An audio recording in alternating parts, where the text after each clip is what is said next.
ഉണ്ടാക്കാൻ പോണത് ഉരുളക്കിഴങ്ങും സോയയും വെച്ചുള്ള ഒരു റോസ്റ്റാണ്. ചീനിച്ചട്ടി വെച്ച് എണ്ണ ഒഴിച്ചു. എണ്ണ ചൂടായി കുറച്ച് കടുക്,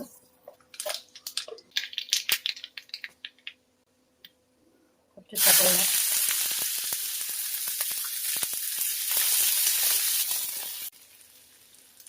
വേവിച്ച് തോല് കളഞ്ഞ ഉരുളക്കിഴങ്ങാണ്.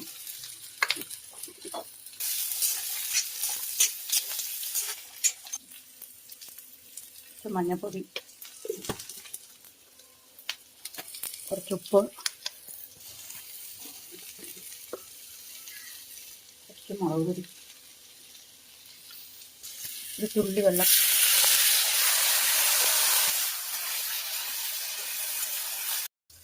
സോയ വേവിച്ച് മുളക് പൊടി, മഞ്ഞൾപ്പൊടി, ഉപ്പും തിരുമ്മി വെച്ച് ഒരു അരമണിക്കൂർ വെച്ചതാണ്.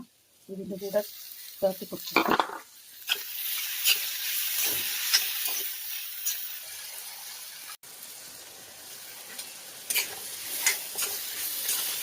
കറിവേപ്പില,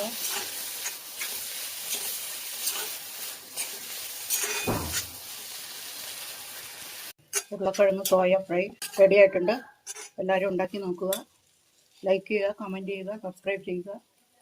താങ്ക് യു.